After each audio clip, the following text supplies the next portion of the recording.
Hello, everybody. This is James Diboe, Discovering, dedicated to original peoples as always. And we got a special guest on. She's been on before, Atlantis Browder Kemetic Scholar. How are you doing, my sister? Great to have you back on. I'm doing well, James. Thank you for having me again. Good, good, good. Well, last time we were speaking on the Nile Valley, and you was telling me about your trips to Egypt and some of the books that you've read from a very young age. Very impressive, and I can see where how your journey started from your father. Anthony Browder, definitely a legend. So if we start first with can we start with the Ma'at and like we start with your earliest knowledge of like what's the beginning as you see with starting with Kemet and to lead to all this great wisdom that they came with and knowledge. Absolutely. Um, well, I think the first and most important thing to acknowledge in beginning this conversation when we talk about our ancestors, specifically Africans, and how they connected with their environment, how they came to develop, spiritual principles, and many other things that we associate, the culture, development of cultural components, and all of those things that we associate with Kemet, um, Egypt or ancient Kemet. Um, so, when we think about what our ancestors could have been doing thousands of years ago, 5,000 years ago, 7,000 years ago, and mind you, we do know that humanity began at least 300,000 years ago. So, we're kind of fast forwarding a couple of hundred years, but what African people did to develop the knowledge that we have today is really rooted in their observation of nature, their observation of the environment. And when we look at, many of the things that they observed, beginning with the cosmos, observing over a period of time every month, and even, of course, throughout the year, noticing the movement of the stars, of the sun, and other celestial bodies. And over a period of time, observing these patterns that are occurring frequently, they're able to identify the various changes that happen within their physical environment as it relates to what's going on in the cosmos. Even from the Medu or what the Greeks referred to as hieroglyphics, the language of the people of ancient Kemet. Many of the symbols are reflections of their environment from animals like owls, falcons, and birds to basic things like human clothing. Um, even feathers. So when you study anybody who studies Medu Neter as they become familiar with the language and vocabulary, one of the things that they notice is that the symbols are broken down into different groups for the purposes of being able to identify them. So you have things related to humans, things related to animals, things related to nature, water, the wind. So you have all these different categories, but again, it shows the um, the extent to which the language reflects the people. It reflects their actions, reflects their thought process, and so we've all heard of the term "as above, so below."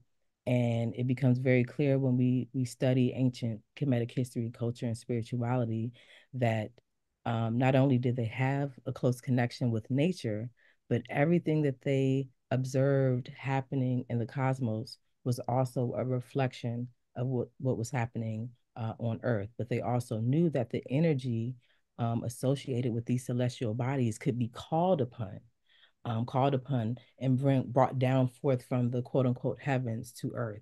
So, for example, when we think of the Netcher or the Netcheru, and these are essentially aspects of the Creator. So most people are familiar with um, Isis, Horus, and Osiris, and those are the Greek names for the chromatic personalities of Asar, Asetin, Heru.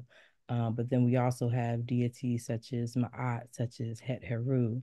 And what I've come to understand is that these deities are simply interpretation of energy.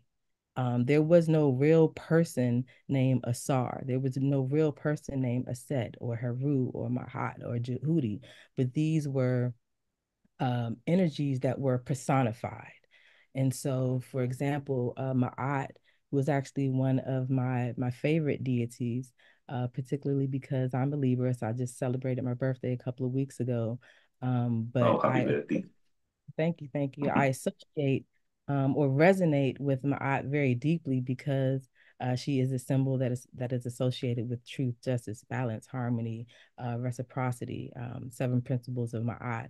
And so um, the symbol that is used or portrayed in courts, Lady Justice, with a woman who is blindfolded and she's holding the scales, right? And she's blindfolded, indicating that she has no preference per se, but we know that that particular symbol was inspired by the deity of Ma'at.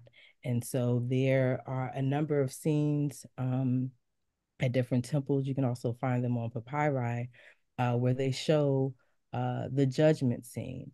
And in this judgment scene, it refers to a person who is, deceased, and they're being walked into the hall of judgment. And so this person, one of the first scenes in this judgment scene, is the person being walked to the scales of Ma'at. Um, and on the scale of Ma'at, on one scale you have a heart, on another scale you have a feather. And so this person walks through the scales and is asked to recite the 42 admonitions of Ma'at. Some people call them what, James, can you remind me what was the term that you used to refer to them at the beginning? The negative confessions. Yeah, 42 negative confessions. Mm-hmm. And Yeah, so, even when we talk about African spirituality, it's so important to be mindful of some of the terminologies that we use because you and I both know, and many of your listeners or watchers, that the majority of our spirituality and our history has been interpreted by non-Africans, right? that's right. For Yeah, example, with the 42 admonitions of Ma'at or 42 declarations of Ma'at, they were just that. The deceased person would declare that I have not done X, Y, I have not killed, I have not bared false witnesses, I have not eavesdropped, I have not polluted my body, I have not polluted the water. There's 42 admonitions or declarations that a person must state to indicate if their heart was as pure as a feather. So, for example, I know many historians have used the negative confessions of Ma'at. Why are they the negative confessions of Ma'at when you're stating, I mean, I can see the reference of I have not, but the point is, I have not done this. So that statement in and of itself is actually a positive, you're confessing something that's positive in terms of the behavior um, or your behaviors throughout your lifetime indicating what you have not committed, so it's all about interpretation. But what's most interesting from that same context, James, is how the Ten Commandments, which people are now becoming more open to and recognizing that these Ten Commandments were borrowed from the 42 admonitions of Ma'at. yeah, And they clearly left out 32, right? yes, that's right. But if you can, what are some of the Ten Commandments? Thou shall not kill. Thou shall not steal. Thou, it say thou instead of like in Kemet is I will. Yeah. Exactly. It's yeah. So check this out. And so what's interesting, and that's why language is so important. And so thou shalt not, Yeah. versus as you said, I have not. So the Yeah. difference is that the Ten Commandments are given to people who seemingly do not have the wherewithal to know the difference between good and bad. And so therefore they have to be told, don't do this, don't do that. But on a very, basic and fundamental level, I personally believe that we as human beings, we aren't born in sin. There's no such thing as, original sin. That's not necessarily an African idea. And so as human beings who just on a very basic level, we know right from wrong. We Yeah, can now, of course, sometimes we might do bad things for our personal benefit, but we still know that they're wrong. And yeah, because we are born with this innate knowing of good and bad, right or wrong, we don't have to be commanded. We know the difference. And so we state, on judgment day that I have not done this, I have not done that. Um, but I think the essence of um, the Neteru, Ma'at, and many of these other deities is that they are that, as I said before, they are personifications of universal principles, yeah, um, and functions and processes and things of that nature. And so the majority of people in ancient Egypt, so throughout the four golden ages, many of the people in ancient Kemet were illiterate. We know that, and also even during biblical times, many of the people were illiterate. So in ancient Kemet, while the population were they definitely have knowledge of spirituality that was practiced amongst the royal family. They were familiar with the Neteru. They were even familiar with the Medu Neter. Not saying that they knew how to speak it, but the people of ancient Kemet knew that spirituality was something that was so sacred, and not just anyone could just come in and attempt to, facilitate a spiritual activity or even have access to this information. If I'm remembering this correctly, I believe it took Kemetic priests at least 40 years. It took them 40 years of yeah, studying for them to prove that they had what it takes to become a priest and to work within these temples, conducting rituals, speaking the words of God, the sacred language of the Creator, invoking this energy. And so within every temple in ancient Kemet, they had a sanctuary, so to speak. So, just like you go to a church, the altar, where everybody comes to pray and hold hands, you're generating that energy. So it's the same in ancient Kemet. They had these sanctuaries, these altars, which were typically located in the center of the temple. And it was in these places that often the only people who were allowed in were either the priests or the rulers. The common people were not allowed to come to this portion of the temple. Maybe that they could come to the outer courtyard, but the rulers were very and spiritual leaders were very clear about who was allowed and who was not allowed in these spaces for different reasons. And I think it's also interesting to consider that every temple, just about every temple that I've seen in ancient Kemet, from Kamumbo to Karnak, to Luxor, many of these grand temples had above the entrance of the doorway the symbol we refer to as the Haru Bedet. The Haru Bedet is a symbol of a sun disk with wings.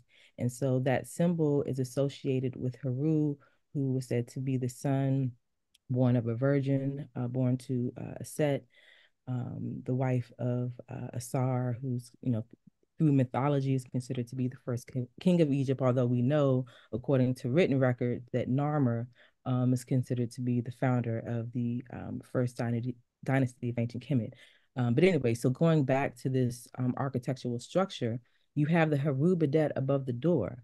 And I believe it was in Stolen Legacy, the book Stolen Legacy, where there is a reference to a symbol all over ancient Kemet that means know thyself.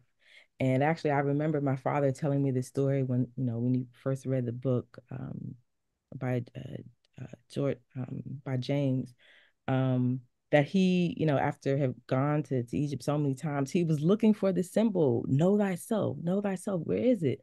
And he was never able to find it until it dawned on him that the symbol associated with this concept of know thyself was the Haru Bedet that was found above the entrance of every temple. And so, what this was an indicator of is that before you entered the sacred space, you had to know who you are.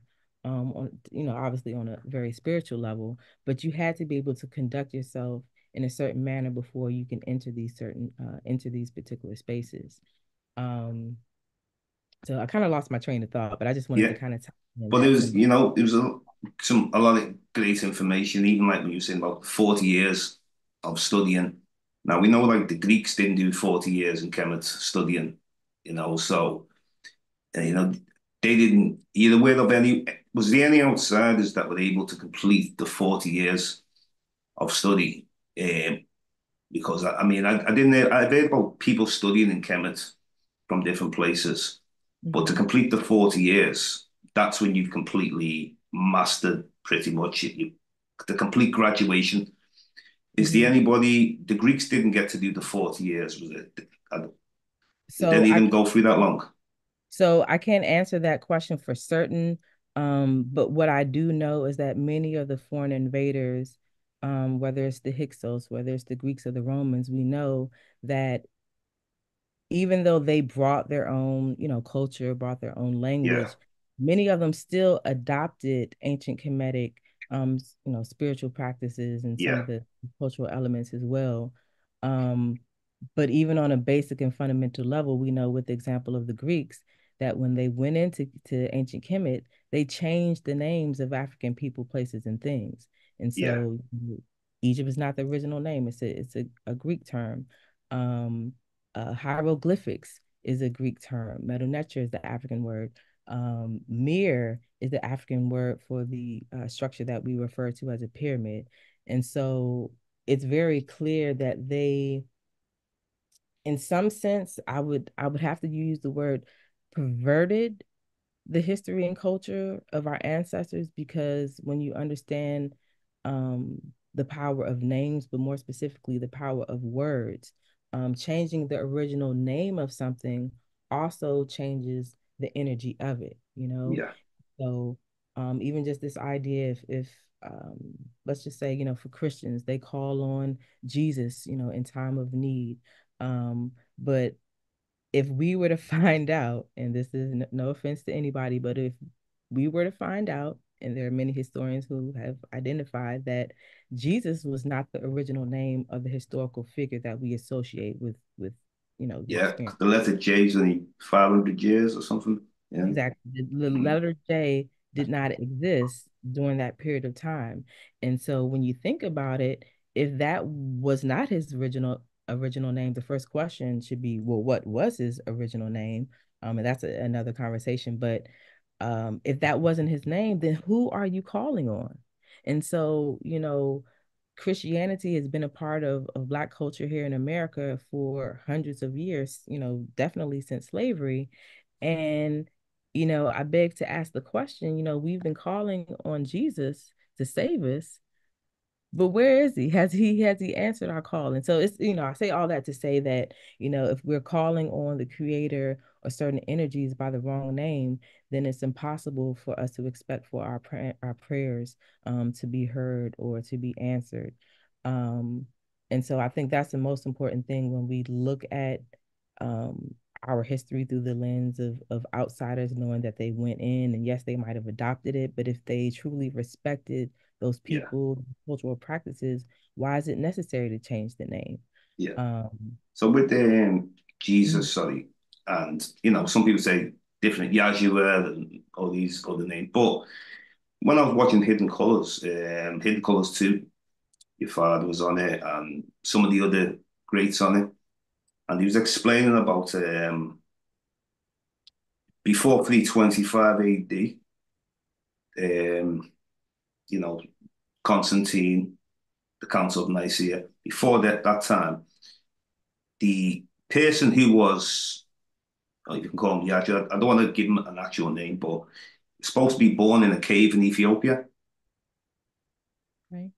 Now, this was it. This really, I thought this is really interesting because now we're talking about a person in Ethiopia, obviously Africa. So there's no way of explaining anyone who wouldn't have nappy hair, dark skin, and African features. That's going to be the original person, especially if you're saying if it was Ethiopia. Hmm. Now, I find that very interesting because I mean, I need to go into Ethiopia one time. I don't know if you've been there yourself, No, but I, Now in Ethiopia, do you think that we can find some like I was wondering where you can find this kind of research on the person being from Ethiopia, which I thought was very interesting, rather Mhm. than being from Jerusalem. So I'm trying to, I just grabbed Robin Walker's book, When We Ruled. I'm not sure if you're familiar with that. Yeah, I'm actually getting them on next week.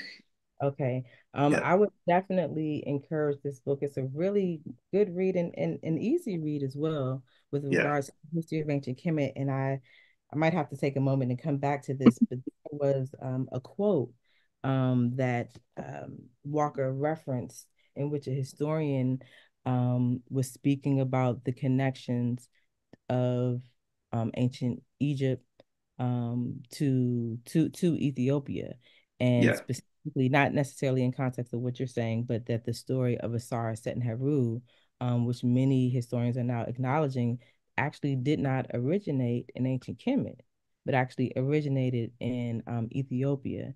yeah, And even though I haven't had the opportunity to go to Ethiopia, my father has, and one of the things that he shared with me is that obviously we know Ethiopia is a predominantly Christian yeah, region, but they still have, you can find Tekenu all throughout ancient Ethiopia.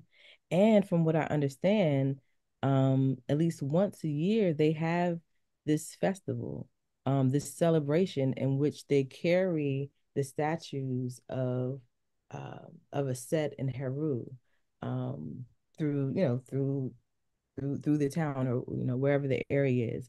yeah. And so that element is one of the primary, I dare say the only, but one of the primary evidences that still exists. Even though they've adopted Christianity, but they still not marrying Jesus, but a Set and Heru and carrying that, parading that statue throughout the town. So of course we know that when the invaders came in, much of our spiritual practices were forced to go underground.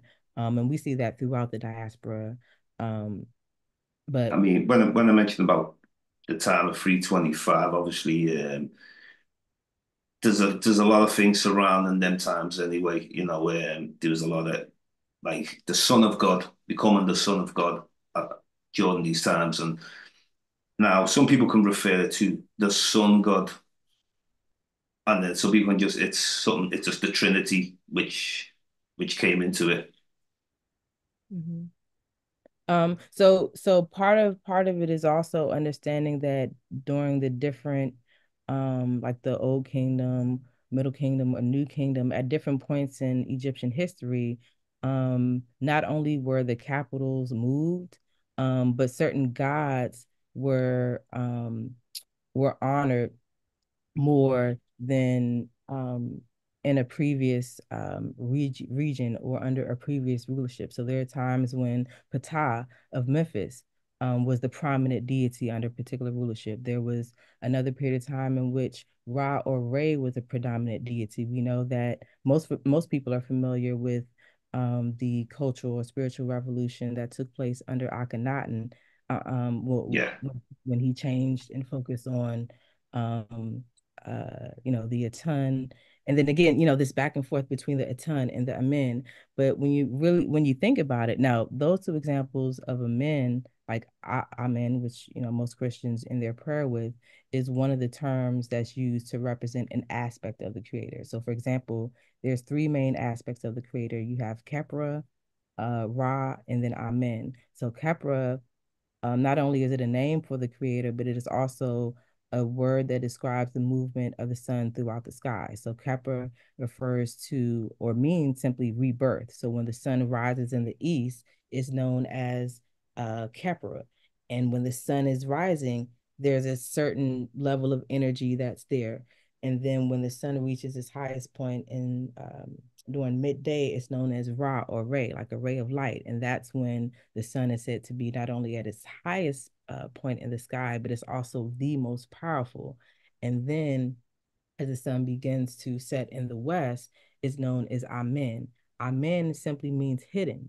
It refers to the hidden or concealed aspect of the creator. Um, it's still there, but we can't see it.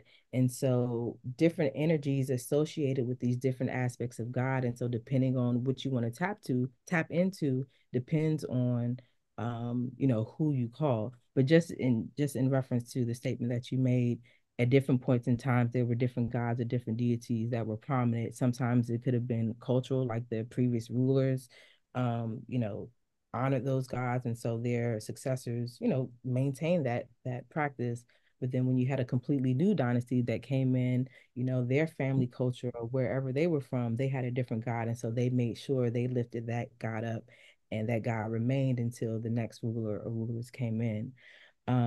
But to I've, go back, I've go ahead. noticed with this, sorry, on a global scale, from going back thousands of years ago, especially certain indigenous tribes that I've counted, I always see a supreme being amongst them, but they always have these lesser beings. Mhm, So to some people, they might say they worship thousands of gods, millions of gods, and this, that.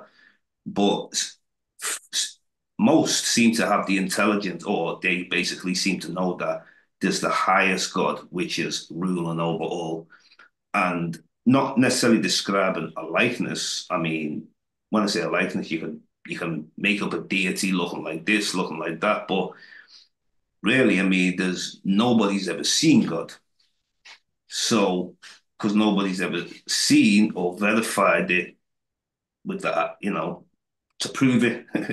But we can still know something exists mhm, because there's a lot of things that we can't see, with the dimensions that we are in. But um, I always like the Yoruba people example. They have Olu Damadi, who's the highest god, and then you have all the lesser gods, Shango and Ogon, and so mhm, it's only the fact that, like, to some people outside, even some people who have religions, sometimes the Abrahamic, and they might say, we're with the one God. And it's like, for example, Ethiopia, when it became adopted Judaism, for example, where Queen Makeda meets Solomon, like the story of it. So mhm, with the story of it, it's like basically she chose to abandon the old nature worship, basically, and you're following Solomon's God, the Jewish God from Jerusalem. mhm, So for the people of Ethiopia who were happy practicing their indigenous beliefs, mhm, then that's basically going away. You're going into the new realm of religion now where we were more spiritual mhm, beforehand. mhm, That's why with Akhenaten, don't get me wrong, Akhenaten was not, I'm not saying he, but it seemed like when he came with the one God concept, that, I mean, was it more or less he was bringing something back, or was it a fact that he basically, he had the Hyksos invasion before Akhenaten. So where was Akhenaten starting? Because some people weren't happy with right. Akhenaten.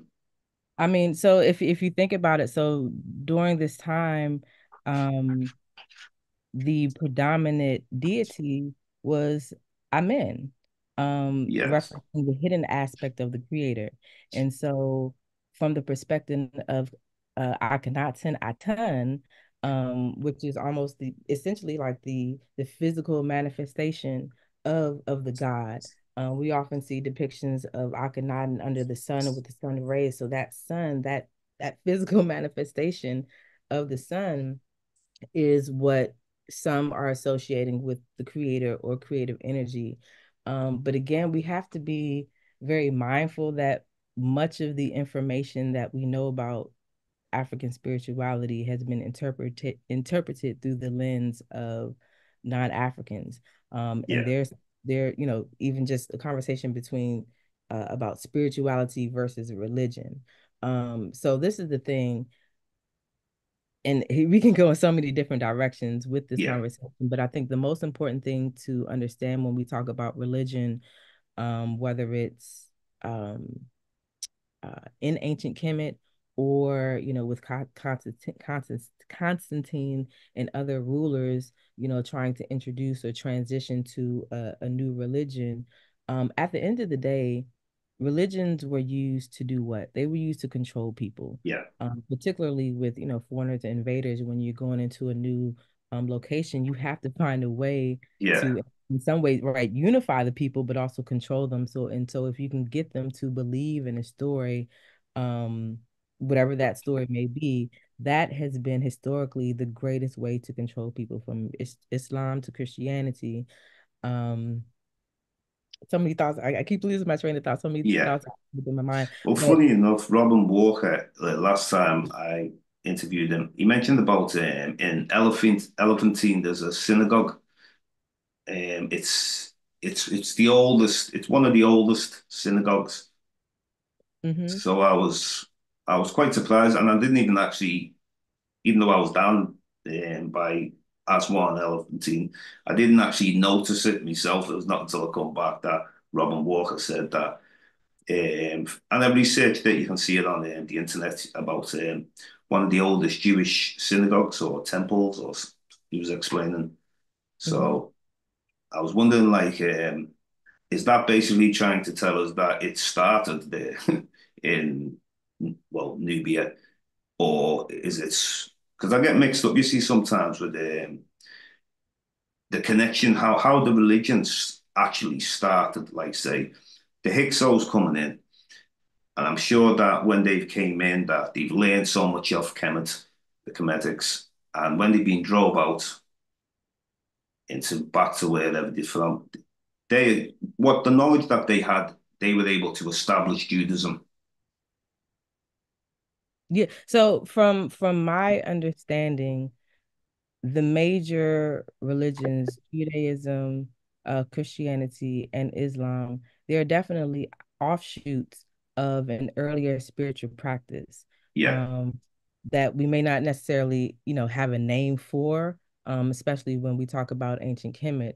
But we can see so many examples of remnants of this older spiritual system that is reflected in these, newer religions, whether it's, key historical figures and their names have been changed. But even if you think about just outside of those three main religions, but going over to India and religions all over the world, no matter where you go, they all have what?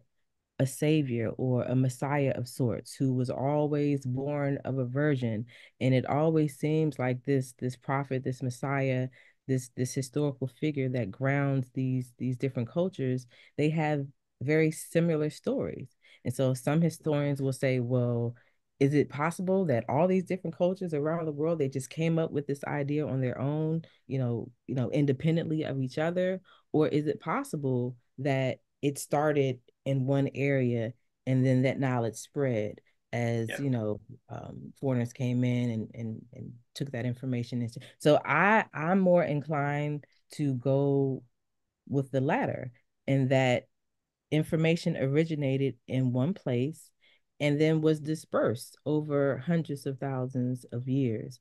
Um, on the same note, I do recognize that consciousness, when we have thoughts that come to us, when somebody comes up with an invention, an idea for an invention, the thought came to them, whether they meditated, whatever they did to get into the space or receive this, that idea was already out there in the universe. yeah, Anybody picked it up, right? But it just so happened that this person was in tune, whatever it is that they were doing, channeled that particular idea, and they were able to manifest it, bring it into fruition. And so on some level, I can see how a universal consciousness could be responsible for, the same story developing in different cultures around the world. But when we look at the historical timeline of human history and the evolution of various civilizations, chronologically, it yeah, makes sense that yeah, yeah, it nation came. yeah. Well, that's a great way. I like how you put it there. I mean, yes, there's a universal consciousness which we're aware of. At the same time, looking at the dates, from the archaeology, the the carbon and that. So you can see Egypt is, well, not just Egypt, it's Sudan. The pyramids are older in Now, Sudan. Now Valley. Yeah, Nile Valley. And then, there's a lot of civilization from the Dogon of Mali, their astronomical knowledge going back to, some say around about the same time as Kemet, or Mhm. could be earlier, so you can see the knowledge is all over Africa, but it seems that the documents, the evidence seems to always be in Kemet. Kemet seems like more, you know, because you could go to Nigeria, you could go certain places, you're going to see similarities in the Yoruba people, people in the Congo, people in um, Nile Mhm. Valley, all different areas. So there had to be a time when I'm aware that the Sahara Desert wasn't always a desert as well, and it was easy for people to move around and that.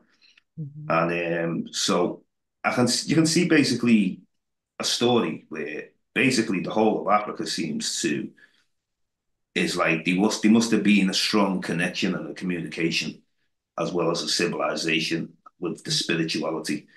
It's everything just seemed all inclusive to be, Mhm. and like even the beginning of the Nile. They came from the beginning of the Nile, where God happily dwells in the foothills, the mountains of the moon. This is like pretty much like Congo, Uganda, um, Tanzania. So but we don't really. This is the thing with the research. It seems like the more further you go into Africa, the research becomes more difficult as far as like um, maybe there's not enough funding invested into West Africa, Southern Africa, East Africa. Maybe that's what it is.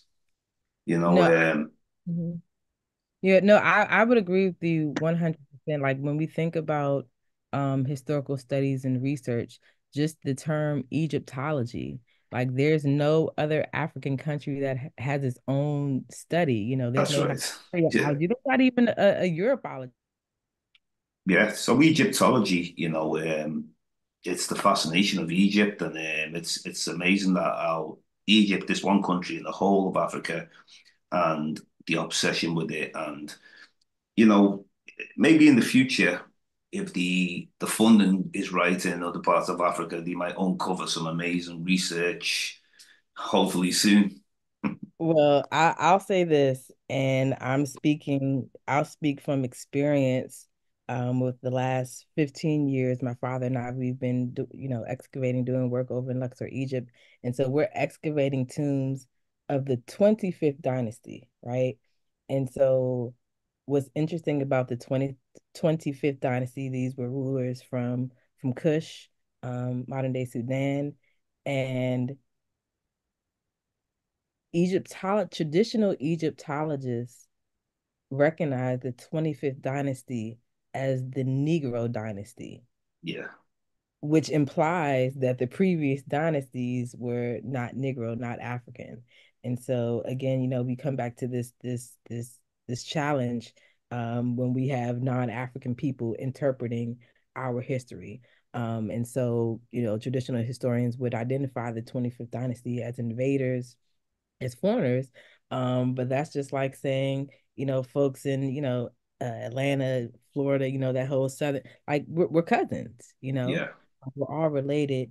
And simply over time, some parts of our culture, things might have changed, but we're all related. And I think, not I think, but I do know that the 25th dynasty, they saw themselves um, as individuals who were restoring the greatness of the ancestors by creating essentially the first, excuse me, the first Renaissance in history when they went back to the earlier dynasties to bring forth artwork, architectural structures, which they incorporated in their temple construction as well. But what's interesting about Egypt when they were trying to like decide who the Egyptians were, the ancient Egyptians, um, and okay, sometimes they've came with this Hametic theory type where they may connect them to the Ethiopians and Somalians and other Berbers, but they'll refer to them as Hamites, who are different than what they call the Bantu, Niger Congo, or other groups. So now Ethiopians are clearly Black Africans. There's no, some of them might look like they might have mixed with people on from the Arabia, Yemen, and yeah, these mixes have gone on over the years, but still these are African people. Um, so when we look at, because of all sorts of different things I've looked at, you see, even like the E1, B1A, the haplogroup. Mm-hmm. So do you find any of the Egyptians, because I did see that Ramses the Third is Bantu. Well, his Y chromosome was Bantu, meaning that coming from what we call sub-Saharan Africa, because they're all over the Bantu. So, and then Professor Carver, when I interviewed him last time, he was mentioning about the small Twa people in Kemet. One of the deities called Bess, Mm-hmm. and it's like a very small, relating to sort of the people in the Congo, what you call people call them pygmies, Twas, So I just thought it was interesting because it seems that from an African perspective, we can look at the Egyptians as many different people, many different African people, sorry. Mm-hmm. And what I mean is because one time we talked about the Sahara before and it was green. People had to migrate, whether it was north, south, east, west, So there's definitely a connection. Listen to Dr. Clyde Winters, where he connects the people from the Sahara moving into not just Nigeria south, moving in towards Kemet Mm-hmm. and Sudan. So basically, from an African perspective, we've always moved around Africa. Mm-hmm. We've known our geographical, what we call a continent today. I don't know if Africans see things in terms of continents, but that geographical area, including the Middle East, it seems like Africans knew whether they were through the river systems, um, navigation, So it seems that we're told that as if Africa was backward and people didn't actually intermingle or pass on civilization to each other. So, like you say, we're always getting told from the outsider's perspective, the Euro-Asian perspective, or it could be from an Islamic perspective, So it's all about our perspective Mm-hmm. as far as African people. Yeah. And, the most important thing to understand is that we know without a shadow of a doubt, scientists have proved that the very first human beings on this planet Earth were African people. So if you can Yeah, imagine a time when there were no Europeans, there were no Asians, even though we still acknowledge that the first Europeans were African, the first Asians were African in over, hundreds of thousands of years of speciation, cause these Africans to change their features to adapt to their physical environment. So at the end of the day, we're all Africans, but it makes sense why, number one, we're everywhere in the world, but also one possible solution as to why aspects of a spirituality that are associated with African people are everywhere, because we're found everywhere. And we know that, when other races, more specifically Europeans, when they come onto the scene, and actually even fast forwarding to 1700s, when the French are going into Egypt, they're ransacking it. Actually during that period of time, anybody could pretty much go into Egypt and take whatever you want. That's why we see in the Louvre and in Paris and in other museums in Europe, why they have so many artifacts, because it was just easy for them to go and take. But we also have to be mindful that during this time of pillaging, that African people were being enslaved. And so kind of going back to the statement that you made earlier about our history, our narrative being upside down, is because imagine that the people, Europeans who are enslaving African people, and when they realize that these are the same people who were the founders of a civilization, who were the first people to develop science, math, and writing, and all these other systems, how can you enslave a group of people who have done these things? And so the only way to um to change that perspective, is to change the narrative about who these people were, what these people did, and what they contributed to, to world civilization.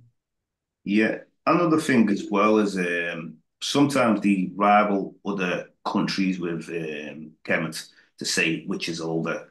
They talk a lot about the Sumeria Sumer.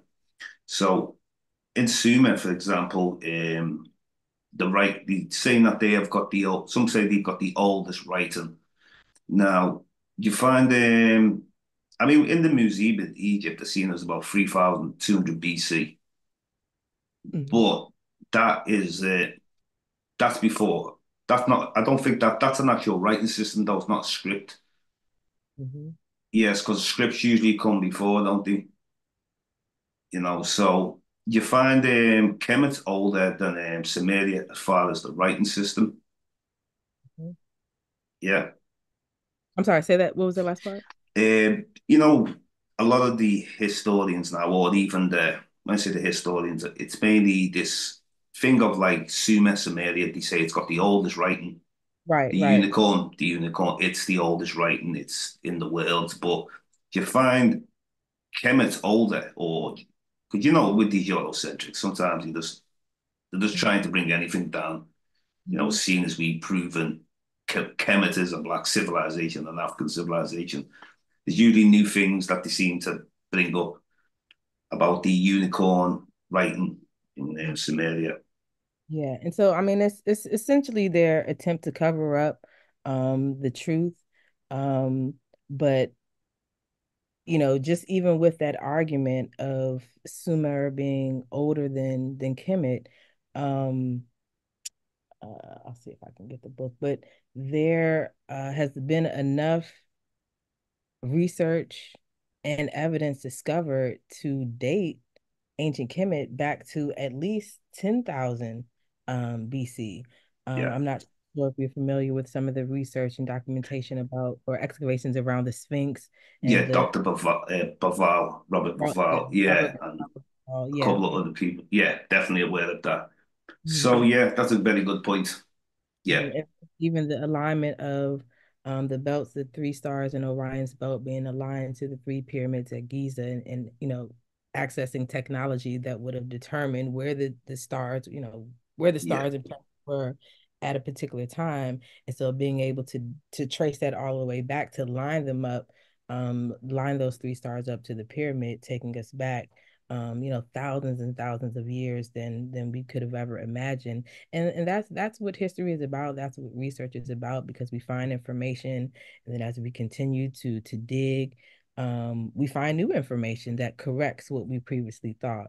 And so that's a part of what history is all about. But the most important thing when writing history is to be non-biased, because we've seen that essentially since Europeans have come on the scene, um, we have been written out of history. And yeah, so it's our responsibility to do the research so that we can write our story and write a more accurate perspective of the way in which Africans have contributed to the world. yeah. So see with Islam, for example, now because most people see their Quran not tampered with, it's an original book, you know. So do you find that like the connection with Kemet, um, with his, would you say that is direct, or would it be something that, well, because the Bible they was tampered with, that was the reason for them wanting to continue the one God mission with no Trinity, and bring something like basically bringing an Old Testament back or whatever? Or do you find it was direct contact, like where maybe the people from Arabia were in Kemet learning in order to, um, because some people speak about the Moors as well. When the Moors were came into Spain, you know, they brought a lot of they were able to read the text, the Kemetic text, or something to pass it on to, because where like the Greeks lost the history and stuff like that, they were able to revive things back. And I'm Well, sure that some of the stuff from Kemet mhm. as well. Yeah, and essentially it wasn't until Champollion, um oh gosh, I'm losing my train of thought, discovered, oh wow. Champollion discovered the what is the name of that artifact, which that has three different geez, I'm blanking on the name of the artifact, but it's essentially a stone that has three different languages. It has uh, Medu Neter, it has hieratic, and then it has the Greek language. Champollion discovered that, and once he discovered that, he we were able to unlock, after thousands of years, the language of Medu Neter and be able to make the connection to be able to translate it. Yeah, Um, but I mean, but we also know that for thousands of years, people from all over the world were going to ancient Kemet to study. yeah, And it's kind of interesting because even during the period of the Ptolemies or the Greeks, we have Greek historians who documented their travels to ancient Kemet. And not only did they document their travels, but during that period of time, we didn't have the racism that we experience today. And yeah, so that was a period of time when the Greeks could actually acknowledge that their gods came from Ethiopia, came from that region of the world.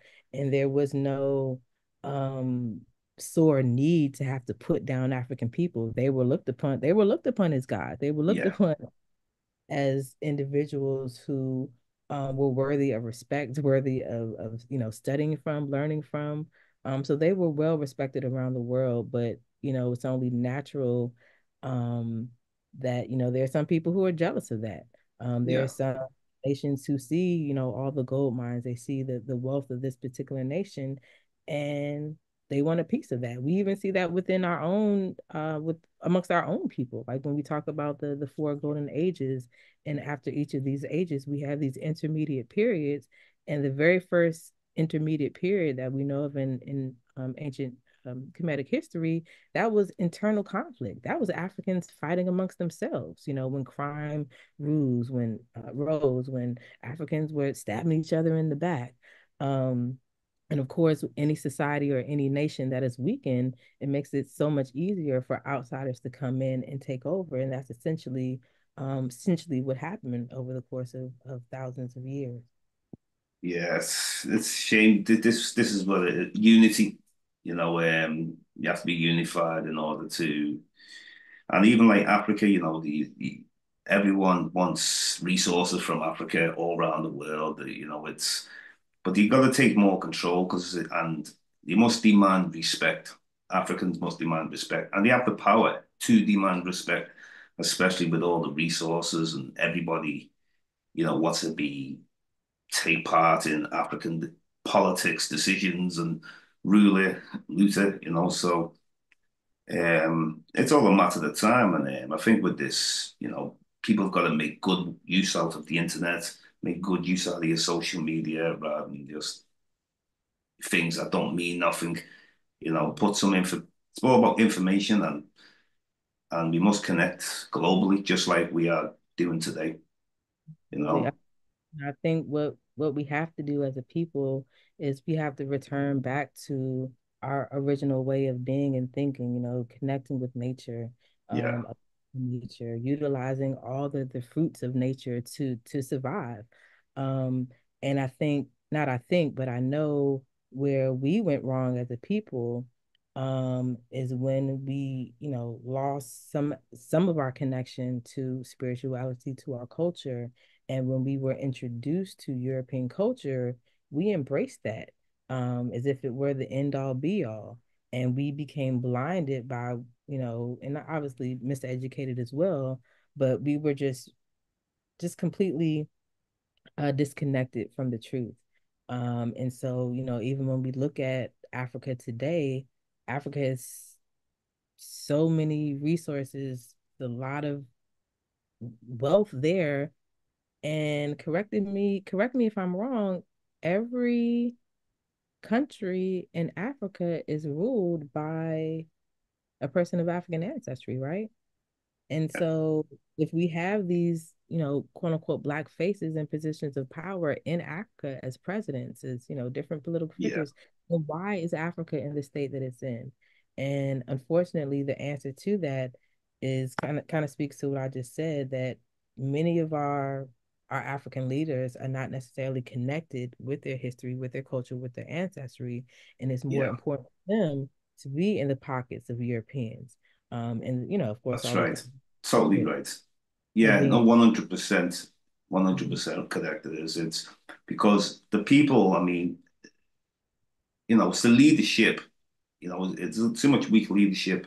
I mean, I'm happy to see Niger, Mali, Burkina Faso, connecting. And then obviously we've got ECOWAS, but obviously the puppets of the Western.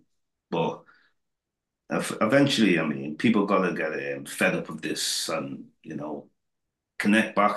And I think that is the way to return.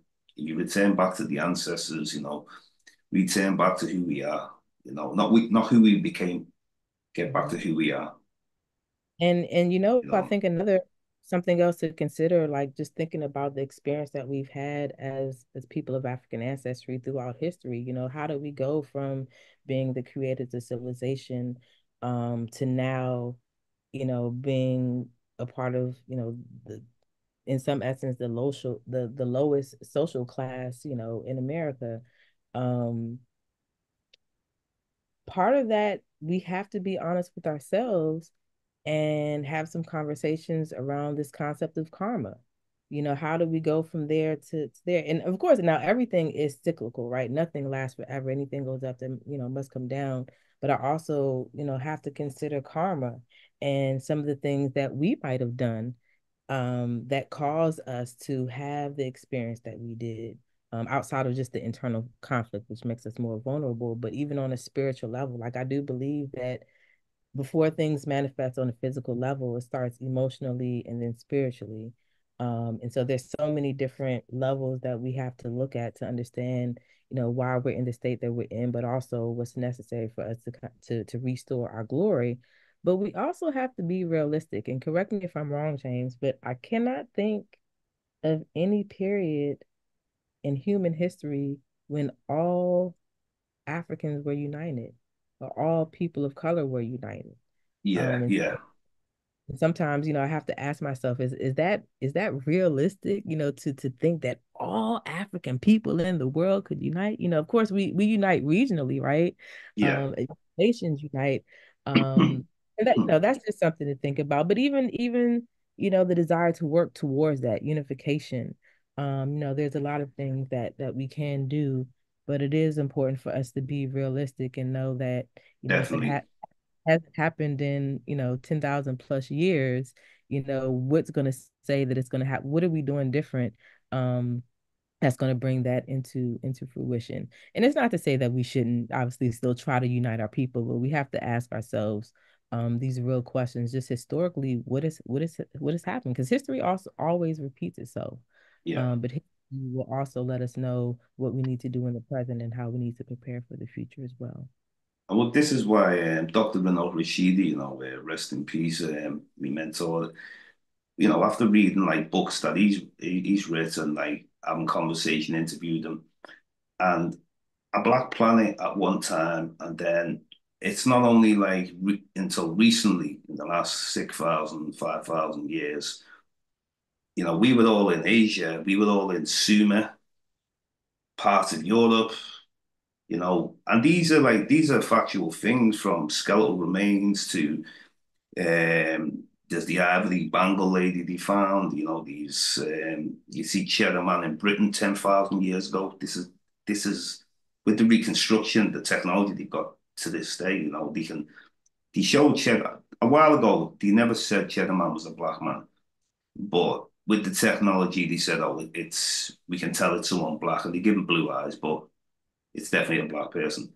So many places in the world in the last 10,000 years were black. China. So it's funny how all of a sudden you don't really find on the black people in China, or India's obviously, and yet you still got dark skinned people, Dravidians there, but they're no longer in power. So anybody of color is no longer in power, it seems, since I mean, Renoko Rashidi speaks about one of the first black civilizations to be overrun by barbarian Caucasians was not in Africa. It was actually in Sumer. Mhm. So before they even invaded Kemet or anywhere in Africa, we have to understand of the history of blacks of Asia. Mhm. And this, when he put it like that, it made me really understand the blacks of Asia, where whether it was African people that continued and continued, there was no stop to Africans from the first time we left Africa. Maybe we decided to leave several and multiple times Mhm. to present before pre-slavery or anything like that. But without getting told from a European perspective of they left Africa 90,000 or 80,000 to give different years. And there was one large migration, and then they talk about another migration going through the Red Sea, one through Mhm. Egypt, and one through the Red Sea, and it just seems it just stops. So it's showing you that, like from a European perspective, that they are trying to say, if you think about it, the early people who left, who went towards Asia and later went to Europe, they must have been a different type of Africans to be the only ones to leave, kind of thing, and populate. But the ones who stayed didn't know how to leave again until they were captured into slavery. It's but like I say, when Rashidi speaks of multiple times Africans moving out of Africa to create civilizations in India or whatever. So yeah, we definitely need to remember our great scholars. You know, this is very important, and there's not too many people on the global African presence like Lenovo Rashidi. There's a couple of people like Clyde Winters. So yeah. So I think that is one important thing. Africans of Asia before we even invaded Africa or came into Africa. Mhm. So there's definitely some, if you want to call it karma, or it could be we were deceived, Mhm. So, and we look at weapons now as an interesting one. The Assyrians, when they came into Kemet and they defeated them, they were they were smelting iron, using it for warfare, and we were using bronze. So it's kind of like we already had iron ages, but we didn't apply that technology. We would use more for domestic purposes. So it's interesting, like how the people who are so uncivilized seem to be concentrating on making the best weapons, Mhm. you know. And this is it. This shows you, like, when it's warfare, look today, they got the weapons of today. It's unbelievable. So it's like we have to think. I think us connecting back to who we are is Mhm. the closest thing. Mhm. Absolutely. And Definitely agree with that. yeah, that's going to be our saving grace. And in the process of doing that, mastering the ability to go within, to control your mind, control your thoughts, control your cravings, just self-control, period. I think that's the way that we can restore our inner glory because it's possible in this chaotic world. It is possible to still to be sane, and it's like you can create your little bubble, around yourself. It doesn't mean that you're not interacting with others, but your aura, your energy, your energy, your thought energy dictates how the external world influences you. Your thought energy also and your mindset also dictates how you perceive the world around you. So this, it's always this constant back and forth or exchange of energy. And we have control of that. We have control of that. And I think till we get back to the basics, the fundamental of basic universal principles and the power of thought. Until we do that, we're going to continue to struggle with the issues that we have. But as we do that internal work, I think it makes it more easier for us to unite and to be able to work together to do the things that are necessary to restore African people to our rightful place in history. That's it. And it's important to protect your energy. You know, got to be cold energy, so anywhere I go, with the energy ain't right, so I don't be there. Mhm. That's remove yourself from negative energy, unnecessary negative energy. That's a better way. Because we are made up of positive and negative energy, but Mhm. it's a balance, and if something is negative, you're able to turn that negativity into something positive. So that's the main thing. And it's, Anything else? Yeah. Anything else before we finish off, because we've gone through quite a few things. I don't know how you are for time. so I know there's so much that I would love to talk to you about. And as I told you before we started, motherhood is kicking my butt. So I really want Yeah, you to come back again with a little bit more energy, a little bit more focus, and dive much deeper, especially into conversations about religion, spirituality, the comparison, and just how it's impacted us historically. Because so many of our people, as I'm seeing on social media, especially TikTok, and it's almost blowing my mind to see these younger generations who are thirsty for knowledge. They're thirsty for knowledge about African history, culture, and spirituality. And so while this window of opportunity is open, we really have to take advantage of this time to give people what they're looking for and ensure that it's not just a fad, but we, incorporate this knowledge, certain practices into our everyday language so it becomes a part of our essence. And that's how we can definitely, get back to our previous ways of thinking and being as the creators of civilization. really appreciate your time for today anyway. Great discussion. I've really enjoyed today. This is part two, discovering dedicated to original peoples. And, I give thanks, Atlantis. And, soon, when we have time again, we'll do a follow-up third episode, when, because I know life can get busy, so when you're free, you just get back in touch and then we'll always do a follow-up. But it's been brilliant today anyway. Thank you so much. And I really appreciate you for, having this platform and just understanding how important it is for our people to get this information and all the amazing guests and historians that you've brought on. It's so important that we document. We got to get as many interviews as we can, get as much information because as I'm sure you've heard, when an elder dies, it's like a library gone with it, being burned to the ground. There's so much knowledge and wealth that we have to make sure that we are documenting. So I want to encourage your audience here who's watching to, you may not know these famous historical scholars, but you have history within your family, your grandma, your great grandma, and they have so much knowledge and wisdom, and we have to make sure we're documenting this information because that's what Sankofa is all about. It's about learning from the past, and what better way to learn from the past than to learn from someone from the past who's still here with us. So thank you so much for all that you do and supporting our work. And I look forward to coming back and continue this conversation with you. Been excellent today. Thank you very much. It's James Diboe, Discovering dedicated to original peoples, and we'll do this again. And I give thanks. Thank you very much. Peace.